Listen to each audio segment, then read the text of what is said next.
A veces, el silencio no es una ausencia de palabras, sino un refugio para la verdad más peligrosa, pensó el viejo Aurelio, mientras observaba las manos pequeñas y temblorosas de aquel niño esclavo, cuya mirada parecía cargar con el peso de 1000 años de injusticia. En las profundidades de la hacienda La Purísima, donde el aire de Veracruz se siente como una manta húmeda y caliente que asfixia el alma, un secreto estaba a punto de germinar entre las cenizas de la caña quemada. Un secreto que no solo destruiría la reputación de un hombre poderoso, sino que desenterraría los pecados que la tierra misma se negaba a tragar. Lo que estás por escuchar no es solo una historia de dolor, sino el relato de cómo la justicia puede encontrar su camino a través de los ojos de quien el mundo decidió ignorar. Te aseguro que, al llegar al final, verás que incluso el silencio más profundo tiene una voz capaz de derribar imperios de crueldad.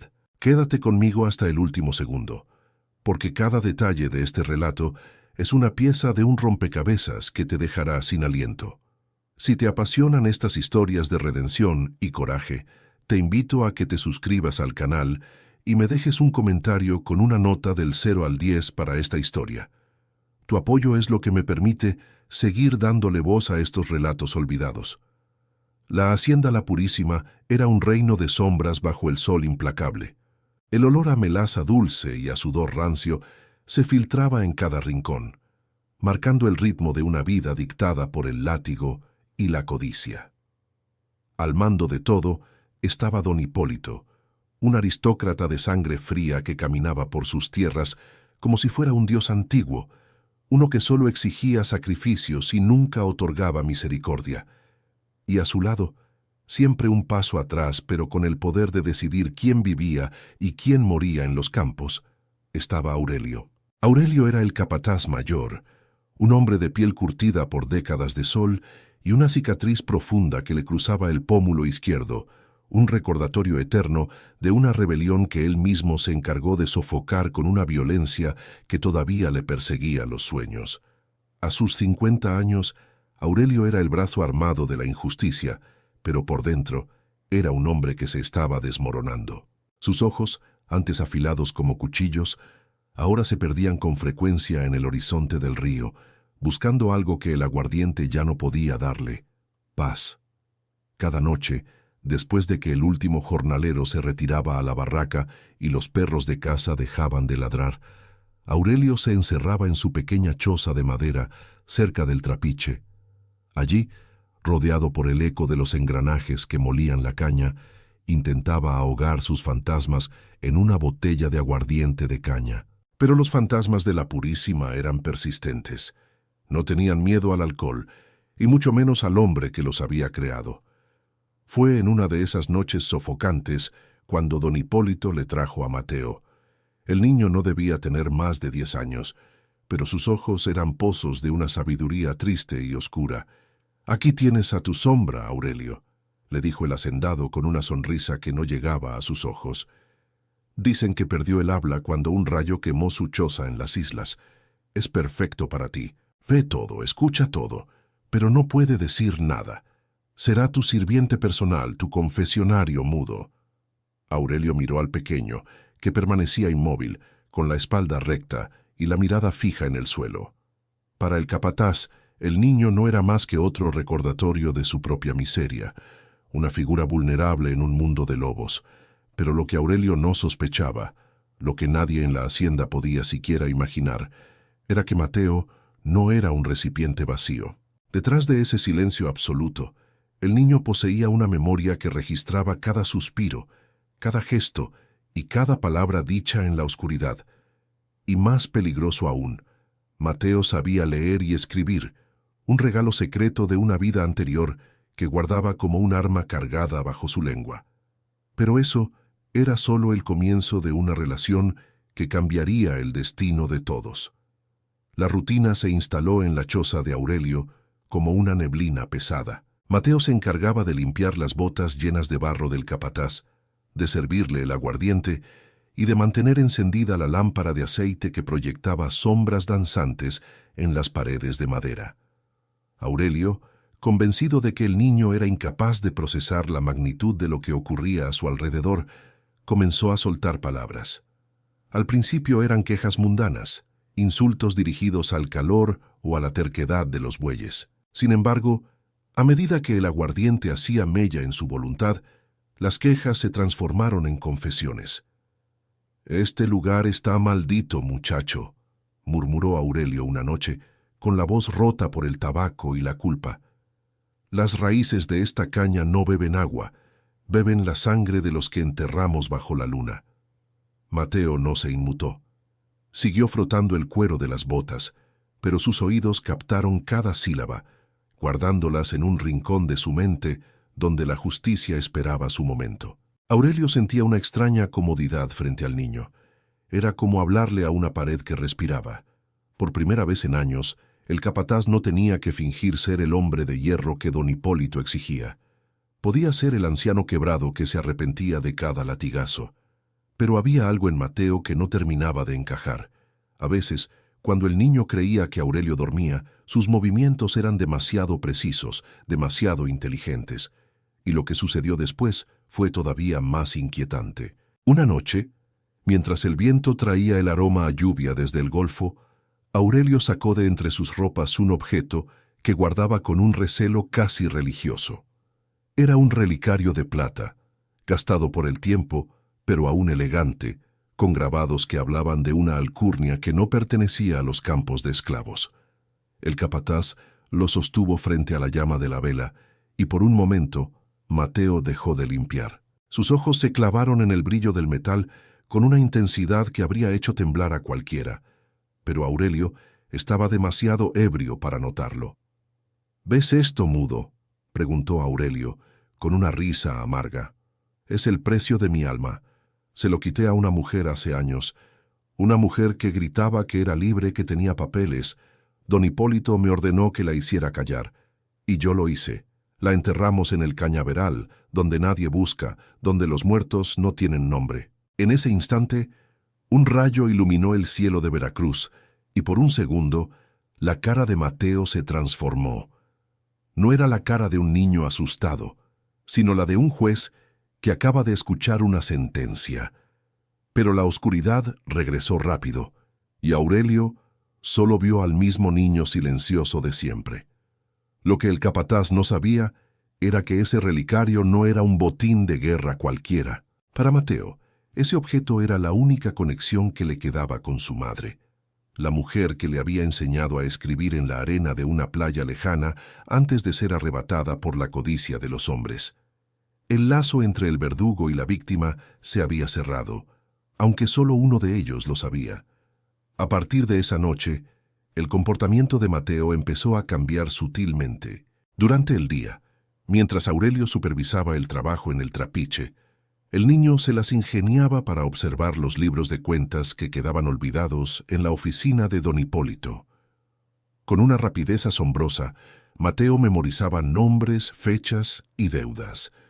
Por la noche, bajo su litera de paja, el niño extraía sus tesoros prohibidos, pequeños trozos de papel de estraza robados de la cocina y un pedazo de carbón que utilizaba para transcribir todo lo que Aurelio le confesaba.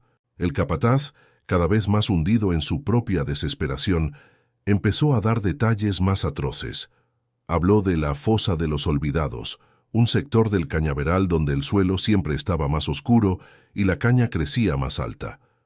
Allí, según Aurelio, descansaban los restos del hermano menor de don Hipólito, asesinado por el propio hacendado para apoderarse de la herencia familiar y el testamento original que lo convertía en el único dueño de la Purísima.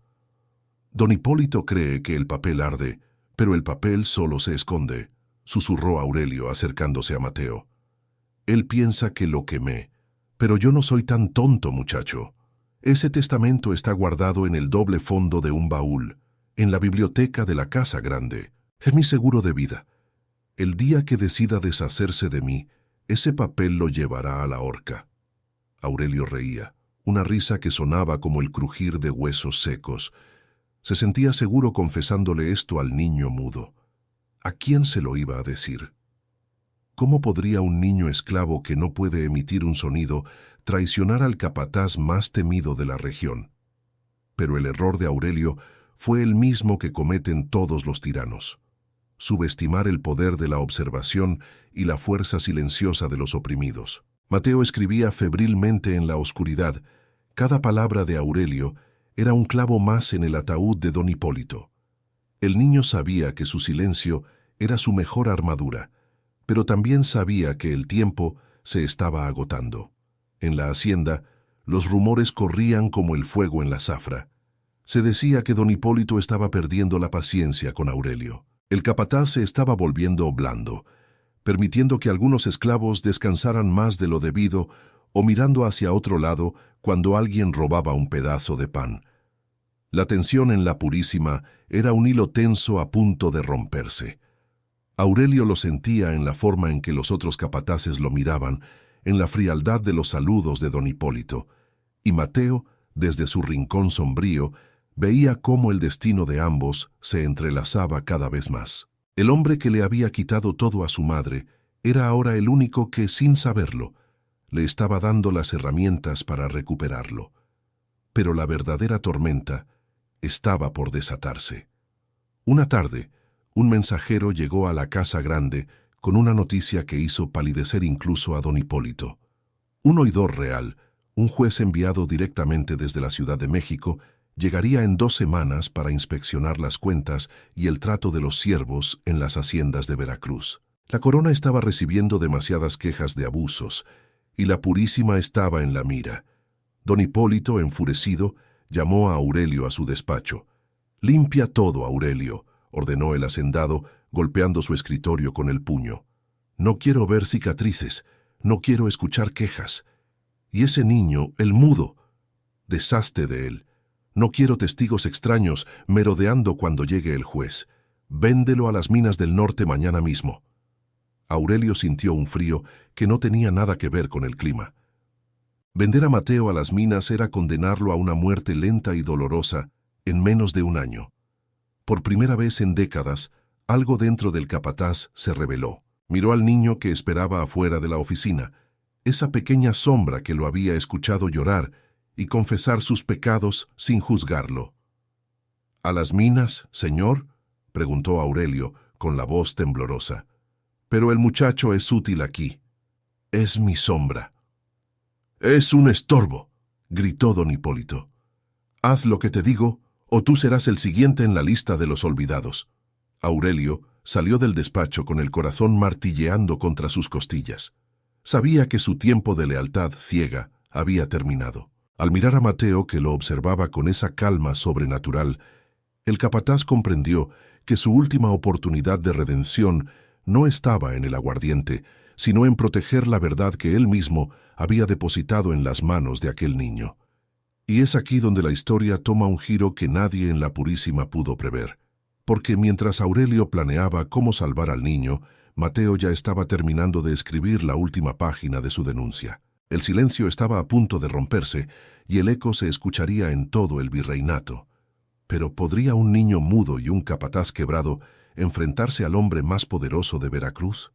Lo que sucedió esa noche en la choza cambió todo para siempre. Aurelio, con las manos temblorosas, tomó el relicario de plata y se lo entregó a Mateo. «Vete, muchacho, huye antes del amanecer, toma esto, véndelo, busca una vida lejos de aquí». Pero Mateo no se movió. En lugar de eso, se acercó a la tabla floja bajo su litera y sacó el fajo de papeles escritos con carbón. Aurelio los tomó, confundido. Al principio no entendía qué eran, pero al ver los mapas detallados de las fosas, las fechas exactas de los crímenes y sobre todo la descripción precisa del testamento escondido, el capataz cayó de rodillas. Miró al niño, con los ojos llenos de lágrimas. Tú sabes», susurró Aurelio. Mateo asintió lentamente. No necesitaba palabras para que Aurelio comprendiera que el niño no era una sombra vacía, sino un registro viviente de todas sus atrocidades. Y en ese momento, el miedo de Aurelio se transformó en algo diferente, en una esperanza desesperada. Si el niño podía escribir todo eso, Si el niño tenía las pruebas, tal vez, solo tal vez, la sangre que manchaba sus manos finalmente podría empezar a lavarse. Pero el peligro era inmenso. Don Hipólito ya había enviado hombres a vigilar los caminos. La huida no sería fácil, y la llegada del oidor real era la única ventana de justicia que tenían. El capataz y el niño, el verdugo y el testigo, ahora eran aliados en una guerra silenciosa que estaba a punto de estallar en medio de la fiesta de la Virgen de la Candelaria. ¿Lograría Mateo entregar esas pruebas antes de ser enviado a las minas? ¿O el poder de don Hipólito lograría silenciar la verdad una vez más? El aire de Veracruz nunca se había sentido tan cargado de electricidad, y el destino de la Purísima pendía de un hilo de papel de estraza y la voluntad de un hombre que buscaba su última oportunidad de ser humano. No te muevas de tu lugar, porque lo que sigue es el enfrentamiento más intenso que puedas imaginar. La caída de un imperio comienza con una sola palabra, y esa palabra está a punto de ser pronunciada. Aurelio sentía que el suelo se abría bajo sus pies. Sus manos, endurecidas por años de sujetar el látigo y las riendas, temblaban tanto que el papel de estraza crujía como si fuera a deshacerse. No podía apartar la vista de los trazos firmes y elegantes hechos con carbón. Eran las palabras de un juez, la caligrafía de alguien que no solo entendía el lenguaje, sino que comprendía la ley. Pero quien estaba frente a él era Mateo, un niño esclavo, un mudo que el sistema había condenado a la insignificancia. «¿Quién te enseñó esto?», susurró Aurelio, su voz apenas un soplido en la penumbra de la choza. Mateo no respondió con sonidos, pero su mirada no se desvió. En el fondo de esos ojos oscuros, Aurelio vio algo que lo dejó paralizado. No era odio, era un juicio final. El niño sabía que cada secreto, cada nombre de los muertos en la fosa de los olvidados y cada detalle del testamento robado estaba ahora grabado no solo en su memoria, sino en esos papeles que quemaban las manos del capataz. Pero lo peor estaba por venir. Entre los papeles, Aurelio encontró un dibujo pequeño, un boceto del relicario de plata que él acababa de entregarle al niño. Al lado del dibujo, una frase corta en una caligrafía más antigua, casi borrosa, que decía: «Para mi hijo, el heredero de la verdad». El corazón de Aurelio dio un vuelco que le dolió en el pecho. Recordó a la mujer del cañaveral, hace 10 años. Recordó su súplica, no por su vida, sino por el niño que había escondido entre los matorrales antes de que los perros la alcanzaran. Ella no era una esclava fugitiva. Ella era una mujer libre que traía pruebas contra don Hipólito, y Aurelio, siguiendo órdenes, la había silenciado. Ahora, el destino, con su ironía más cruel, le había puesto al hijo de esa mujer en sus manos. Mateo no era un mudo por trauma, era un sobreviviente que había aprendido que en la Purísima hablar era morir. Su silencio había sido su trinchera durante años, pero el tiempo de esconderse se había acabado. «Mañana vendrán por ti», dijo Aurelio, recuperando un poco la compostura mientras guardaba los papeles con una urgencia febril. «Don Hipólito ya dio la orden. Te enviarán a las minas de plata en el norte. Si llegas allá, muchacho, nunca saldrás. Las minas se tragan a los hombres y escupen solo huesos». Mateo dio un paso adelante. Sus dedos pequeños rozaron la cicatriz en el pómulo de Aurelio. Fue un gesto extraño, una mezcla de perdón y advertencia. En ese momento Aurelio comprendió que ya no podía seguir siendo el perro fiel de don Hipólito. Si permitía que se llevaran a Mateo, moriría siendo el monstruo que todos veían. Pero si lo protegía, tal vez, solo tal vez, podría morir como un hombre. Y es que en este punto ya no había vuelta atrás. Lo que el capataz descubrió a continuación cambiaría el rumbo de su vida para siempre. Pero antes de seguir con esta tensa huida, quiero pedirte un pequeño favor. Si esta historia te está atrapando, si sientes el peso del secreto de Mateo tanto como yo, suscríbete al canal ahora mismo. Tu apoyo es fundamental para que sigamos trayendo estas narrativas llenas de emoción y justicia. Y no olvides dejar un comentario con tu nota para la historia. Realmente quiero saber qué piensas de la decisión de Aurelio. Aurelio sabía que no podía enfrentar a don Hipólito solo. Necesitaba confirmar una última pieza del rompecabezas. Salió de la choza en medio de la noche, dejando a Mateo escondido bajo la litera, y se dirigió a las cocinas de la casa grande. Allí, en un rincón donde el calor del horno nunca se apagaba del todo, vivía la abuela Jacinta. Jacinta era la memoria viva de la Purísima. Había visto nacer y morir a 3 generaciones de la familia de don Hipólito. «Sé por qué vienes, Aurelio», dijo la anciana sin levantar la vista de su rosario de madera. «Vienes por la historia de la mujer de plata». «Dime la verdad, Jacinta», suplicó el capataz sentándose frente a ella. «¿Quién era esa mujer? Don Hipólito dijo que era una delincuente, una ladrona». Jacinta soltó una risa amarga que se convirtió en tos. «Don Hipólito miente como respira. Esa mujer era la esposa legítima del hermano menor de don Hipólito. Él la secuestró cuando ella regresaba de la capital con los documentos que probaban que su hijo, el pequeño Mateo, era el heredero universal de estas tierras tras la muerte del patriarca. Don Hipólito no solo robó el testamento, robó la libertad de un niño y la vida de su madre para no perder su imperio de azúcar». Aurelio sintió un golpe en el estómago. El mudo no solo era el hijo de su víctima, era el verdadero dueño de cada hectárea de la Purísima, de cada trapiche y de cada vida que él mismo había oprimido durante años. El sistema de poder que Aurelio defendía era una mentira construida sobre el cadáver de una mujer libre y el silencio forzado de un heredero. «Pero hay algo más», continuó Jacinta, bajando la voz hasta convertirla en un susurro peligroso. «Don Hipólito sabe que el oidor real no viene solo a ver las cuentas. El juez tiene una copia de una denuncia vieja que nunca llegó a puerto. Por eso tiene tanta prisa por deshacerse de Mateo. Si el niño habla o si esos papeles aparecen, don Hipólito terminará en una celda en San Juan de Ulúa». Aurelio regresó a su choza con la mente ardiendo. El plan de don Hipólito era perfecto: enviar al niño a las minas, donde nadie lo encontraría. Y si el oidor preguntaba, Mateo simplemente habría muerto de fiebre. Pero el hacendado no contaba con que su capataz más leal acababa de encontrar su conciencia en el fondo de una botella de remordimiento. Sin embargo, el peligro estaba más cerca de lo que Aurelio imaginaba. Mientras regresaba, vio luces de antorchas moviéndose cerca de la barraca de los esclavos. Eran los hombres de confianza de don Hipólito, liderados por el Caimán, un capataz más joven y mucho más cruel que Aurelio, que buscaba cualquier excusa para ocupar su lugar. Estaban adelantando la búsqueda. No iban a esperar al amanecer. «¡Aurelio!», gritó el Caimán desde la oscuridad, el brillo de su machete reflejando la luz de las antorchas. «Don Hipólito dice que el niño debe estar en el puerto antes de que salga el sol. Entrégalo ahora».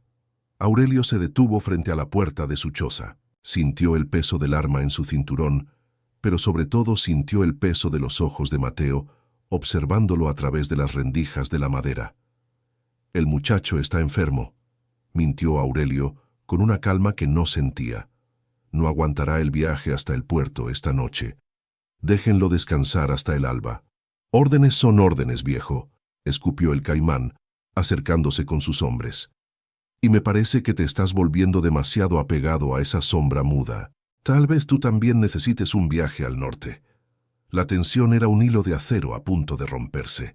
Aurelio sabía que si desenfundaba sería el fin, pero si no lo hacía, Mateo desaparecería para siempre.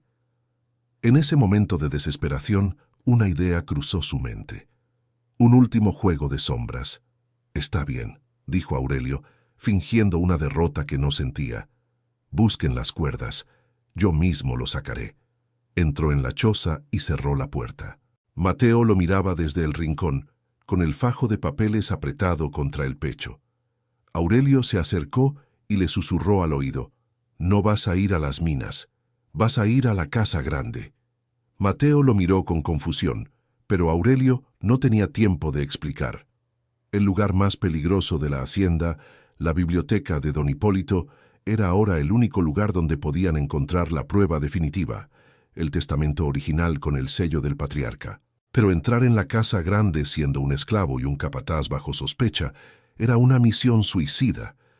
«Si nos atrapan no habrá juicio para nosotros, Mateo», advirtió Aurelio. «Solo el cañaveral y el olvido». Mateo, por primera vez, tomó la mano de Aurelio y la apretó con fuerza. No hubo palabras, pero el pacto estaba sellado. El hombre que había pasado su vida destruyendo familias, ahora arriesgaría la suya para salvar la justicia. Pero lo que no sabían era que don Hipólito no solo los esperaba, sino que ya había preparado una trampa que haría que el sacrificio de Aurelio fuera mucho más doloroso de lo que él jamás imaginó.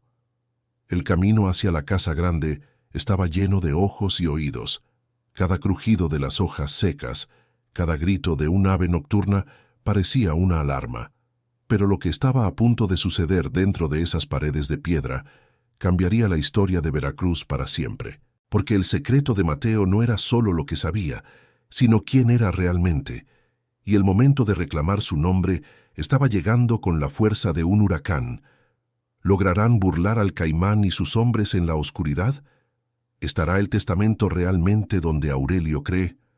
El tiempo corre, y el amanecer trae consigo la llegada del oidor real, y con él la última oportunidad de justicia o la caída final en el abismo. No te desconectes, porque la escalada del conflicto apenas comienza, y las sombras de la Purísima esconden traiciones que te dejarán sin aliento. El silencio de la noche en la Purísima no era paz, era una advertencia. Cada sombra proyectada por los muros de piedra de la casa grande parecía tener ojos, y el viento que soplaba desde el río cargado con el olor a caña fermentada traía ecos de pasos que no terminaban de llegar. Aurelio caminaba con la mano en la culata de su pistola, sintiendo que el peso de sus 50 años se le caía encima de un solo golpe. A su lado, Mateo se movía como un espectro, sin hacer ruido, fundiéndose con la oscuridad como si fuera parte de ella. Estaban a punto de cometer el acto más audaz de sus vidas: entrar en la biblioteca de don Hipólito, el santuario donde el hacendado guardaba sus secretos y sus mentiras bajo llave. «Si nos atrapan aquí, Mateo, no habrá explicaciones que valgan», susurró Aurelio mientras forzaba la cerradura de la puerta lateral con una destreza que solo da la desesperación. «Don Hipólito nos colgará del árbol de ceiba antes de que salga el sol. Pero si encontramos ese papel, el mundo sabrá quién es el verdadero dueño de este infierno». La puerta cedió con un gemido metálico que a Aurelio le sonó como un cañonazo. Entraron en la biblioteca, un lugar que olía a madera de caoba vieja, a cuero de libros caros y a ese rastro metálico que deja el poder rancio.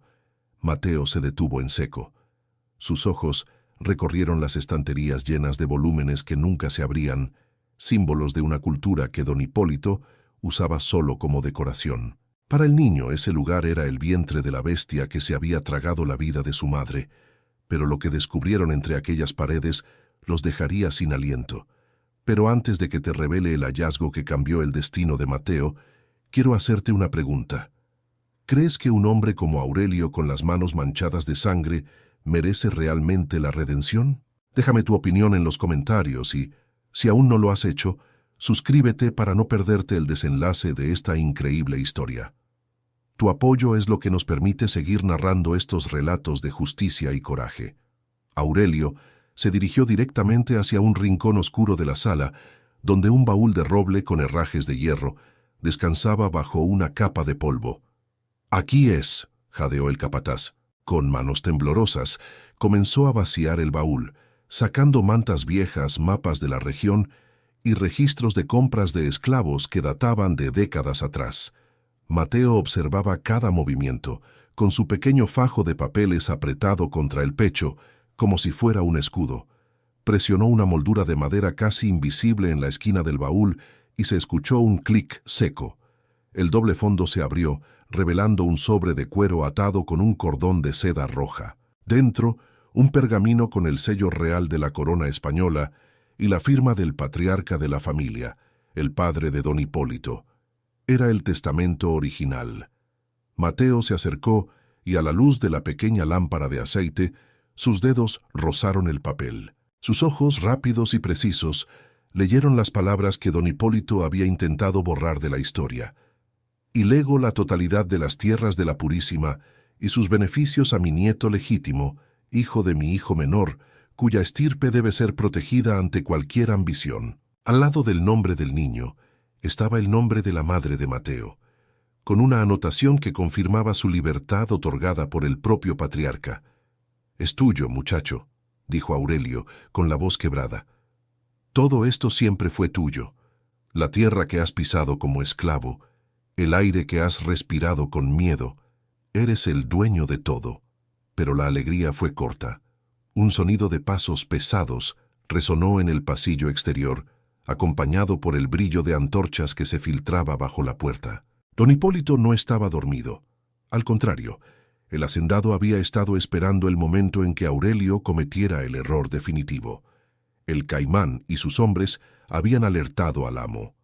«¡Sal de ahí, Aurelio!», retumbó la voz de don Hipólito desde el otro lado de la madera. «Sé que estás con el mudo. No hagas esto más difícil de lo que ya es. Entrega el papel y tal vez te deje morir con una bala en lugar de una soga». Aurelio miró a Mateo. El niño no tenía miedo. Sus ojos brillaban con una determinación que el capataz nunca había visto en un adulto. Mateo tomó el testamento y lo guardó junto a sus otros escritos. «Escúchame bien», susurró Aurelio, pegando su espalda a la puerta mientras sacaba su arma. «Voy a abrirte paso. Tienes que llegar al pueblo, a la posada donde se hospeda el oidor real. Él es el único que puede hacer valer ese papel. No te detengas por nada, ni siquiera si escuchas que me atrapan». Pero lo que Aurelio no sabía era que el oidor real no era el salvador que ellos imaginaban, y es que, en este mundo de corrupción, incluso la justicia tiene un precio. Pero eso era solo el comienzo de una pesadilla aún mayor. Don Hipólito ordenó derribar la puerta. El primer hachazo hizo astillas la madera de caoba. Aurelio disparó a través del agujero, ganando unos segundos de caos. «¡Ahora, Mateo, por la ventana!», gritó. El niño saltó hacia el alféizar, mirando por última vez al hombre que lo había oprimido y que ahora entregaba su vida por él. Mateo desapareció en la oscuridad del cañaveral, justo cuando la puerta cedía por completo.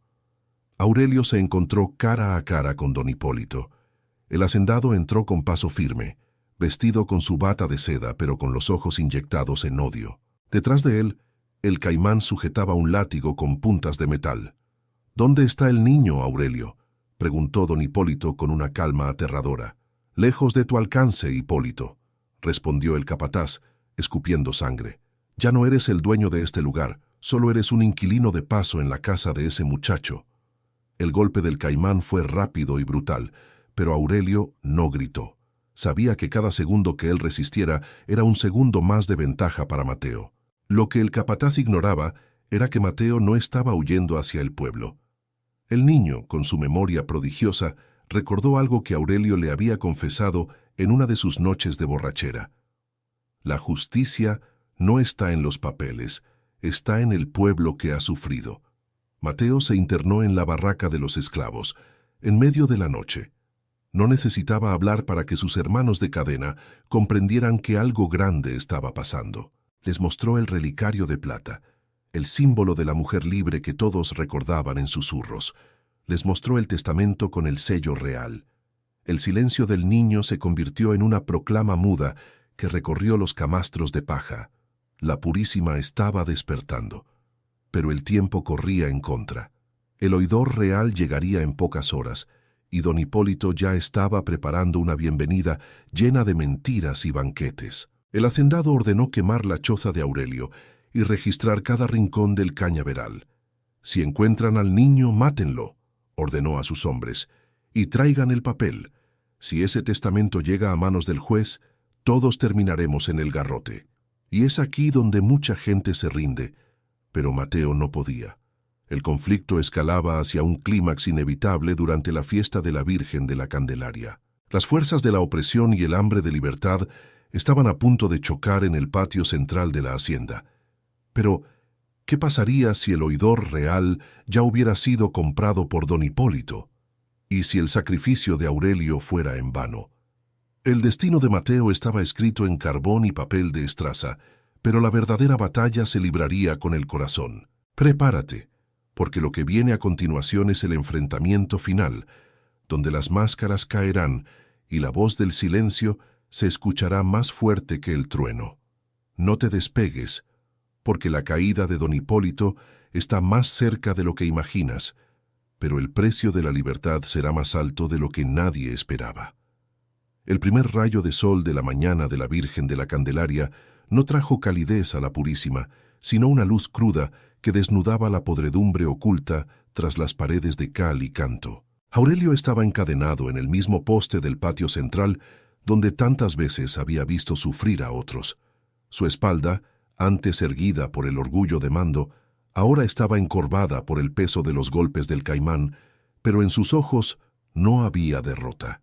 Había una paz extraña, la paz de un hombre que, tras una vida de oscuridad, finalmente había encendido una cerilla en el fondo de su propia alma.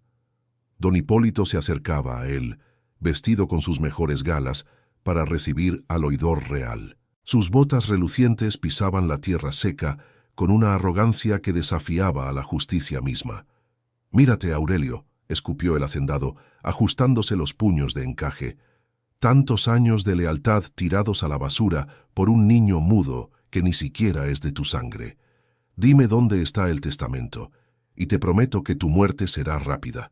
De lo contrario, te juro que desearás no haber nacido nunca». Aurelio levantó la cabeza y sonrió, una mueca llena de sangre y desafío. «El testamento ya no está en esta hacienda, Hipólito. Está en manos de la verdad, y la verdad tiene una voz que no puedes silenciar, por mucho que lo intentes». Don Hipólito soltó una carcajada gélida. «¿La verdad? La verdad es lo que yo decida que sea cuando el oidor se siente a mi mesa.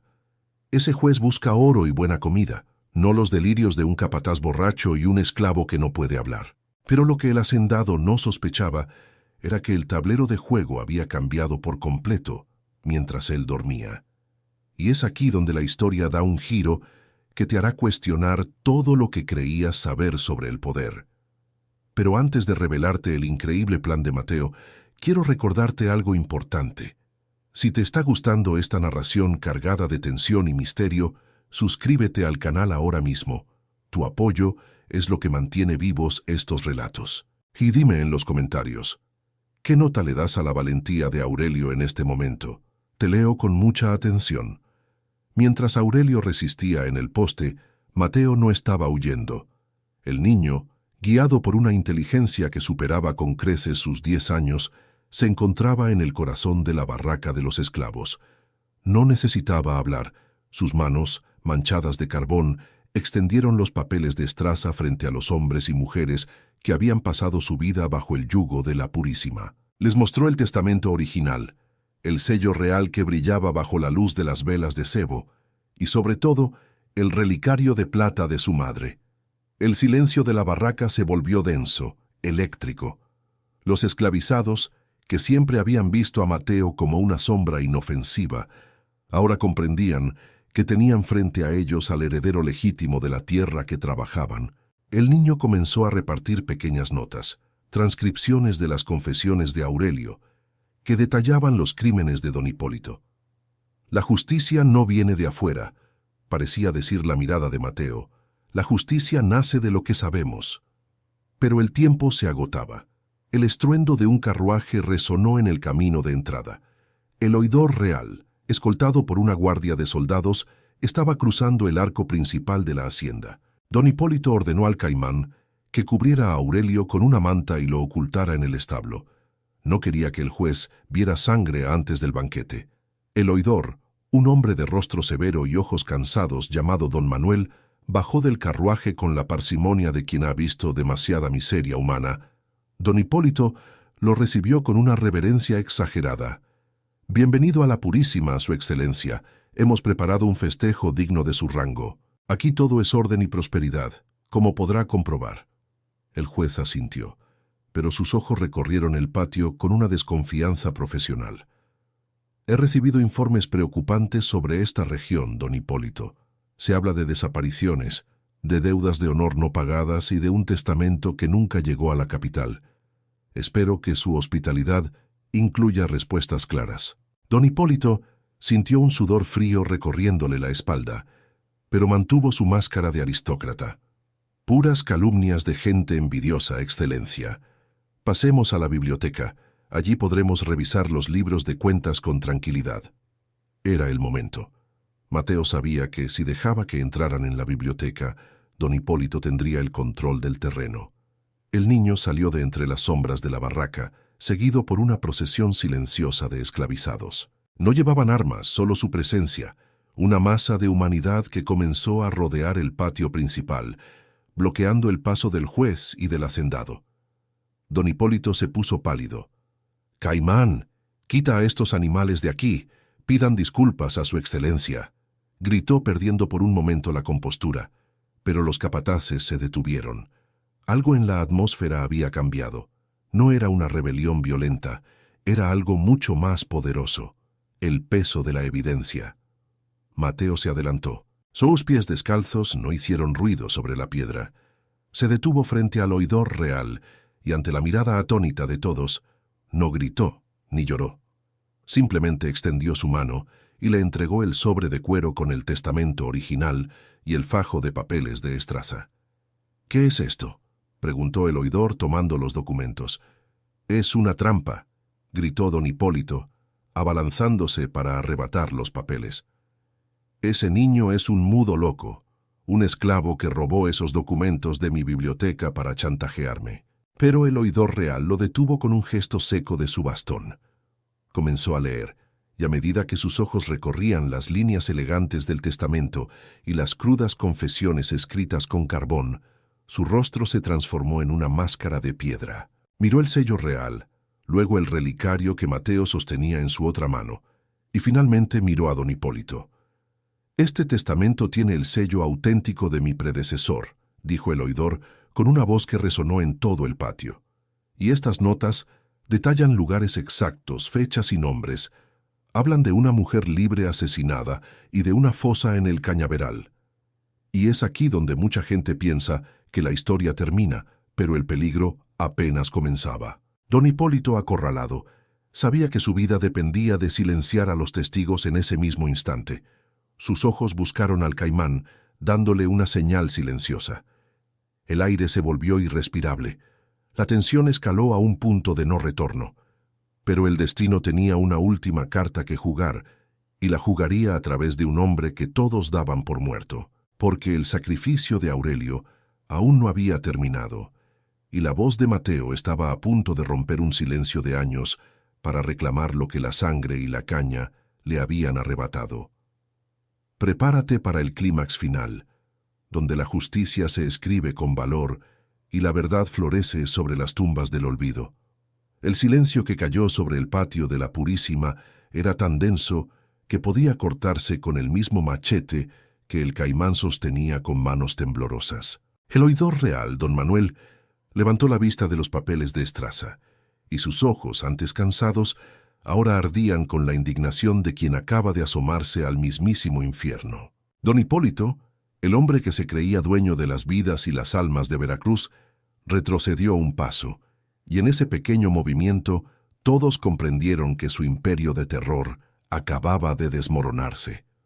«Usted habla de calumnias, don Hipólito», dijo el oidor con una voz gélida que hizo que los soldados de su escolta dieran un paso al frente, bajando sus bayonetas. «Pero estos mapas coinciden con las irregularidades que mis propios agrimensores sospechaban. Y este testamento tiene el sello del acre que solo la corona otorga a los linajes legítimos. Usted no es más que un ladrón de tierras y un asesino de su propia sangre». Don Hipólito, acorralado por la verdad y por la mirada de cientos de esclavizados que ahora cerraban el círculo a su alrededor, perdió la razón. «No permitiré que un bastardo mudo me arrebate lo que he construido con látigo y sudor», gritó, sacando una pequeña pistola de plata oculta bajo su chaleco de seda. Pero el niño no retrocedió. Mateo se mantuvo firme, con el relicario de su madre brillando contra su pecho, como si el metal le otorgara una fuerza sobrenatural. Y es en este momento, cuando la vida de Mateo pendía de un hilo, que ocurrió lo imposible. Pero antes de contarte el sacrificio final que lo cambió todo, quiero pedirte que te suscribas si aún no lo has hecho. Historias como esta nos recuerdan que la justicia siempre encuentra una grieta por donde salir. Y no olvides dejar tu nota del 0 al 10 en los comentarios. Tu opinión es lo que nos motiva a seguir adelante. Aurelio, que había logrado zafarse de sus ataduras en el establo gracias a la ayuda silenciosa de uno de los mozos, apareció en el patio como un fantasma surgido de la tumba. Estaba cubierto de sangre y polvo, pero sus ojos estaban fijos en don Hipólito. Al ver que el hacendado apuntaba directamente al corazón de Mateo, el viejo capataz no lo pensó. No hubo gritos, solo el movimiento instintivo de un hombre que buscaba lavar sus pecados con su propio cuerpo. «¡No!», rugió Aurelio, lanzándose frente al niño justo en el instante en que el disparo de don Hipólito desgarraba el aire. El estruendo de la pistola fue seguido por un silencio aún más profundo. Aurelio cayó al suelo, recibiendo el impacto que estaba destinado a silenciar la verdad para siempre. Mateo se arrodilló al lado del hombre que había sido su verdugo y que ahora era su salvador. Y entonces ocurrió el milagro que nadie esperaba. Mateo, el niño que el mundo creía vacío de palabras, abrió los labios. «Mi nombre es Mateo, y yo soy la voz de los olvidados», dijo el niño. Su voz no era la de un infante, sino que resonó con la firmeza del acero y la profundidad de años de dolor contenido. El oidor real se santiguó, y los esclavizados cayeron de rodillas, no por miedo, sino por el respeto que impone la justicia divina. Don Hipólito intentó huir, pero no llegó lejos. Los soldados del oidor lo inmovilizaron contra la pared de piedra de su propia casa grande. «Llévenselo», ordenó don Manuel, «que sea juzgado en la capital. Sus tierras, sus bienes y este ingenio pasan a partir de este momento a manos de su heredero legítimo, bajo la protección de la corona». Aurelio, con sus últimas fuerzas, tomó la mano de Mateo. «Lo logramos, muchacho», susurró con una sonrisa que finalmente borró la amargura de su rostro. «Ya no eres una sombra». El capataz cerró los ojos bajo el sol de Veracruz, encontrando la redención en el último acto de su vida. La caída de don Hipólito fue total. Fue despojado de su título. Sus cuentas fueron confiscadas para indemnizar a las familias de los que enterró en el cañaveral, y terminó sus días en las mazmorras oscuras de San Juan de Ulúa, escuchando el eco de sus propios crímenes. El Caimán y los otros capataces crueles huyeron hacia la selva, convirtiéndose en fugitivos de una ley que ya no podían comprar. Pero la historia de la Purísima no terminó en tragedia. Mateo, ahora libre y reconocido como el dueño legítimo, hizo algo que nadie esperaba. No vendió la hacienda ni huyó con el oro. Se quedó. Pero ya no sería una hacienda de esclavos. Bajo su mando, los látigos fueron quemados en una gran hoguera que iluminó el cielo por 3 noches. Mateo abolió la tienda de raya, dio tierras a cada familia para que cultivaran sus propios alimentos y transformó el trapiche en una cooperativa de hombres libres. La restauración había comenzado. Mateo se convirtió en un símbolo de esperanza en toda la región, un joven que gobernaba con la sabiduría de quien conoce el peso de la cadena. Pero todavía queda una última escena, un cierre simbólico que te recordará por qué la verdad es la fuerza más poderosa del universo. Quédate para el epílogo final, porque la lección que Mateo dejó grabada en la tierra de Veracruz es algo que nunca olvidarás. Varios años pasaron desde que el último látigo se convirtió en cenizas bajo el sol de Veracruz. Hoy la hacienda La Purísima ya no es un lugar de lamentos, sino un refugio donde el aroma a caña dulce se mezcla con el aire de la libertad. Mateo, ahora un joven de hombros anchos y mirada serena, camina hacia el lindero del cañaveral al atardecer, justo cuando el cielo se tiñe de un naranja encendido que parece bendecir la tierra. Se detiene frente a una majestuosa ceiba que él mismo plantó sobre el lugar donde descansan los restos de su madre y del viejo Aurelio. El árbol ha crecido fuerte, con raíces que abrazan el suelo con la misma firmeza con la que Mateo abrazó su destino. Y es aquí donde todo cobra sentido. Mateo saca de su cuello el relicario de plata, aquel objeto que fue testigo de crímenes y confesiones, y lo deja abierto sobre una piedra al pie del tronco. El relicario ya no guarda un secreto oscuro, ahora solo refleja la luz del sol. La verdad no necesita gritar para ser escuchada, murmura Mateo para sí mismo con una voz que ahora guía a cientos de hombres libres. Solo necesita a alguien que tenga el valor de sostenerla en silencio hasta que llegue su momento. El silencio de Mateo no fue una debilidad, fue la armadura que permitió que la justicia floreciera donde antes solo había dolor. La lección es clara. La verdad tiene una paciencia infinita y siempre encuentra su camino, incluso a través de los labios de quien el mundo decidió no escuchar, porque al final, el poder más grande no es el que oprime, sino el que libera a través de la integridad. Espero que esta historia haya tocado tu corazón tanto como el mío al narrarla. Si valoras este tipo de relatos llenos de emoción y justicia, no olvides suscribirte al canal para que siempre nos encontremos aquí, en busca de nuevas verdades. ¿Qué nota le das a la historia de hoy, del 0 al 10? Tu comentario es lo más importante para mí. Gracias por acompañarme hasta el final.